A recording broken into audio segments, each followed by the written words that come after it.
Greetings, everyone. I am Dr. Wolf, and today I have another guest with me. Teric Dragon, who happens to be my brother in real life, has made his way up here from Texas to take part in a video collaboration.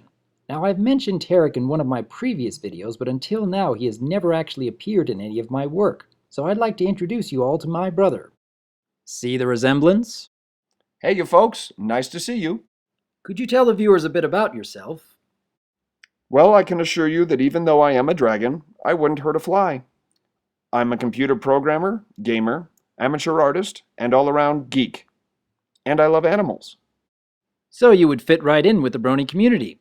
Probably, but I have to admit right up front that I don't consider myself a brony. I am, however, a furry. Furry. Well, considering the fact that dragons have no fur, technically you're a scaly. Details, Doctor. No, what I mean is I am part of the community of fans of anthropomorphic animals known as furries. But if you're a furry and you love anthropomorphic animals, why don't you like My Little Pony? Honestly, I do like MLP. I think the characters are fun, compelling, and memorable. I have a decent knowledge of the main six and a number of other characters in the show. I've watched a number of episodes, and I've enjoyed them. Then why don't you consider yourself a brony? Well, I've looked at the fandom, I've seen the artwork, stories, videos, and other fan-created content. I've even attended a brony convention. While I have enjoyed my exposure, I don't feel particularly drawn to the brony community, at least not enough to consider becoming part of it. Which reminds me, Doctor, I've been asking you for years to come and join me in the furry fandom, and I've even invited you to come with me to furry conventions. What's the hang-up? Your avatar isn't even a pony, he's a wolf.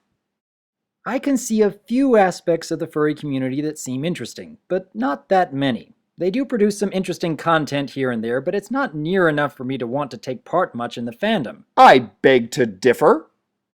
With the brony community, there have been overwhelming amounts of enjoyable content. When I first started exploring the fandom, I would find something entertaining each and every day, and kept getting surprised at the amount of effort others were willing to put into their creations. For me, there seems to be so much more interesting content created by the brony fandom rather than the furry fandom. As for my avatar, I had considered making myself a pony early on, but I got the sense that it really wouldn't stand out all that much from the other analysts on YouTube. I wanted something a little more unique, and I've always been fascinated by the wolf, so it just seemed like a better fit rather than adding another pony avatar to the already enormous pile of pony avatars already out there. Even though I disagree with you about the lack of interesting content, it is clear that there are many things about both communities that have drawn large memberships. At any rate, Teric has been particularly helpful with many of my previous videos with all the feedback he gives. So when I asked him about what kind of topic he would like to talk about most, he came up with the idea of discussing the similarities between bronies and furries. In my experience, there is a pretty significant number of furries that also consider themselves bronies. Furaffinity.net is one of the largest online websites dedicated to artwork, stories, and music created by the furry fandom. I suppose it is comparable to Equestria Daily? In many respects, yes, but I don't see quite as much content on Furaffinity as I see on Equestria Daily, particularly with video content. Now it's coward killing time!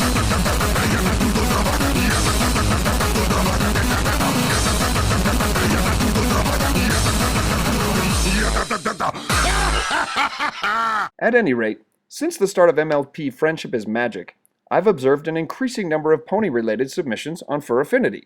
While there is a wide variety of creative talent displayed on that website, I must admit that I have seen a good number of impressive, high-quality, and memorable works of pony-related art, comparable even to the already high-quality work put out by some prominent furry artists. It quickly became clear to me that members of both the brony and furry fandoms exhibit a high level of creativity, with great attention to detail in their work. Good-natured humor and satire are also found rather abundantly in both communities, not just obvious parody, but subtle and clever humor as well. Some of my viewers may be familiar with a famous painting called La Morte de Cesare, which depicts the murder of Julius Caesar. A longtime furry comic artist took it upon himself to adapt the famous painting to MLP, producing La Brioche de Celestia, or the Muffining of Celestia. Satire of this nature requires a knowledge of classic culture and artwork, as well as the ability to poke good-natured fun at it. Clearly, both the brony and furry community can exhibit a high level of culture and humor. Another thing that has impressed me about the furry fandom is the amount of tolerance for different cultures, lifestyles, and religious beliefs. Never in any other community have I seen such a large diversity of backgrounds and lifestyles. Yet, despite many differences which are often at odds with each other in the rest of the world, I've seen furries put aside their differences and share appreciation of common interests. In no other community, even at church, have I been the recipient of so many warm, friendly hugs as among furry friends. I have noticed quite a bit of this among the Brony fandom as well, a sense of community where people feel welcomed and appreciated. However, there is also the element of drama, which unfortunately can be found all too often among bronies. I'm afraid furries have it too.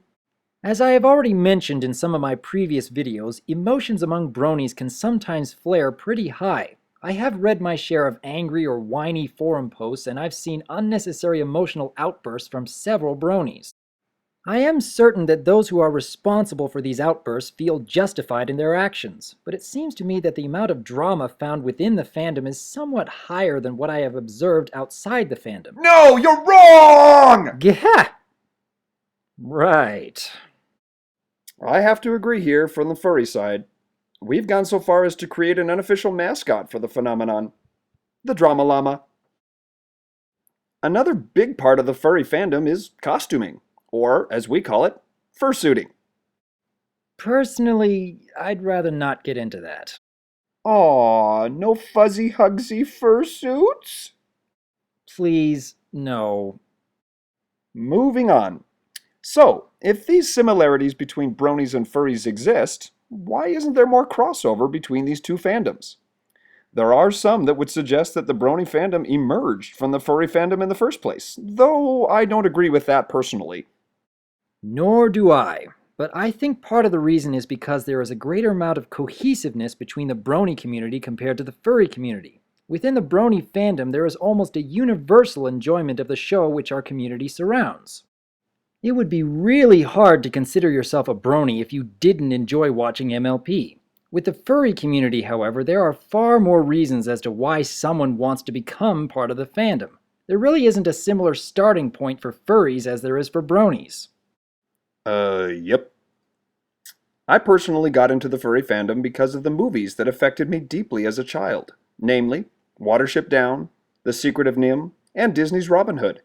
Since my childhood, I have had a great love for anthropomorphic animal characters. Many furries have similar stories, but there are quite a few differences in what brought them into the fandom. Unlike the brony community, furries have a wider variety of sources of inspiration, and thus a much wider variety of potential material that can be produced by the fans. Unfortunately, however, I have to agree that without a central source, the level of cohesion among furries simply isn't at the same level as the bronies. Well, I'm glad that I finally got the opportunity to have you be part of this video series, Teric. You've already been a big help with feedback on many of my previous scripts, and it's fun to have others to do videos with. And even though you may not consider yourself a brony yet, I know that you enjoyed many aspects of this fandom, and perhaps someday you may find something more to take part in. And I have always considered you a closet furry, even though you refuse to admit it. Maybe someday you'll see the light and come join me in the furry fandom. Again, I enjoy some aspects of the furry fandom, up to a point. I am still impressed by a few things here and there. I just find far more to enjoy within the brony community. Spoken like a true doctor, technical and academic. But I do have to thank you for letting me intrude on your video series. I've enjoyed watching it, and now I get to be a part of it, in some small way. You are most welcome, sir. Until next time, I am Dr. Wolf, and I look forward to hearing from you. And I am Teric Dragon, and I look forward to seeing this on YouTube.